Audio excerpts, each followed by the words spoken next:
Boom! We have the rematch between the Master Basalt's Ben, the white belt on the right, versus St. Gabriel, the purple belt on the left. Ben tapped out Gabe in 10 seconds last time with the Kimura, but before we get into the roll, make sure you get your great gear from xmartial.com so you can look extremely stylish like Ben. If he can wear it, so can you. You can see that both men are extremely manly because they want to stand up to start the round, but Gabe's going to hit an old school sweep on Ben by rolling him over his back. Gabe made sure to get his insteps in on Ben so it'd be an easy sweep, and he also controlled the back of the gi. That way when Ben tried to follow him after he got rolled, he wouldn't be able to because Gabe was able to pin his gi down to the ground. To escape north-south, you want to make sure you can frame against their chest but also have your arms on the inside. Ben is doing a good job because he can check both those items off the list. Unfortunately, Gabe is starting to work the lapels of Ben, and as he does this, Ben is giving up the frame that he had to start pushing off against Gabe. Since Ben gave this up, this allows Gabe to be able to base out, and he's putting a lot of pressure on Ben's chest. If there's a lot of chest on chest pressure, it's going to be extremely hard to be able to roll away.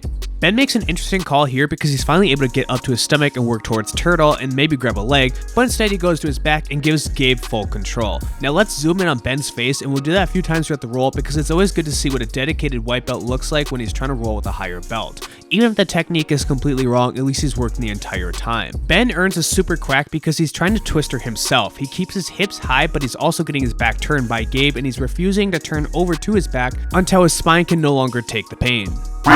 Even though Ben rolls are generally pretty fun to watch, it's also good to try and learn lessons, and we can see here that Gabe is doing a nasty lapel control by going under the armpit and over the back. This is going to make it extremely hard for Ben to escape in any position until he can free the gi.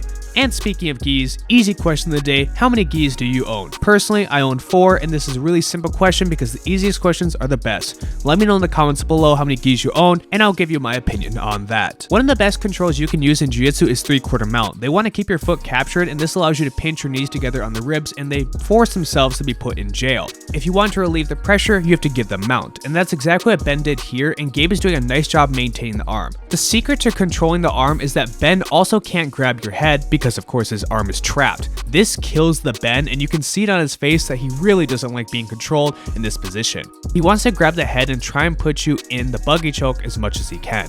Gabe's even going for a straight arm lock on Ben, but as we all know, only Ben can armbar himself. Ben was also able to escape the armbar because he finally pushed on the leg. Typically he just grabs the head, but we saw for a brief moment he was attempting to go for a shrimp, but he quickly gave up on that and now he's giving his back. At the same time, Ben is being a really nice guy by trying to give Gabe a chance by showing him his back. So maybe I should reverse the quack because it was really nice of him. Gabe is putting the wrist on his face, and this isn't going to force much, but it is going to get Ben pissed off. It's a good way to make somebody move because it doesn't feel too good, so you can always initiate a scramble or hopefully have them set up an opening for a submission. Another key detail in the control here is Gabe's left arm. By being under the armpit and not working too hard for the choke, he can move around freely and also control Ben, and it gives him a lot more openings to be able to transition to new attacks. When Ben works up to turtle, we can see that Gabe isn't too quickly putting in the hooks, and that's because it's very easy to move around somebody if you can just wrestle the turtle instead. Gabe's also using his left foot to be on the outside towards the shin and stretch Ben out. Especially with that left arm still in the back of the neck towards the half Nelson, this puts a ton of torque on their neck and it makes Ben groan in pain. This unleashes the beast and Ben decides to spin out and get on top of Gabe, and he's finally on top for the first time in this roll. Ben also is able to avoid all submissions on the way to guard, so that's always good, and when his arm is trapped this time, he's pummeling his arm back in just enough that he won't be able to get swept with the flower sweep. When Ben is on top, he's still obsessed with the head and he has a lot of forward pressure. This can be dangerous because Gabe could always go towards butterfly and start looking for some elevator sweeps. Unfortunately, Ben's mind is too far gone, so he doesn't worry about any sweeps he could get into. Instead, he's just going to start working to shove the knee down. And he's successful in this attempt. He shoves the knee down and he's still on the head, but he's at least now in half guard. Unfortunately, Gabe has a nice underhook and he grabs the gi, and he's able to hit a really nice simple sweep as Ben was able to get too close to him and then he could extend the shins. Ben looks a bit frustrated after getting swept so easily by the simple sweep, but Gabe is not going to give in to the fight that he'd like to start. Now, we also learned from Ben that he doesn't really have any formal escapes. Typically, you should go to your back, try and shrimp, push on the legs, etc. Instead, he goes towards his belly, lets Gabe get on top of him, and Gabe can choose to do whatever he wants from here. So what should you learn from this? That while it's fun to watch Ben, you should also try and be a little bit more effective during jiu-jitsu. Grabbing the head and all these other techniques aren't really going to help you improve too much. It's best if you can learn the fundamentals, shrimp, etc. Or you're gonna figure out that's really boring, do some frantic rolling instead like Ben is trying here, and hopefully things work out better for you. I mean, after all, he did submit Gabe, and Gabe still hasn't tapped out him. So who's the real winner in this situation?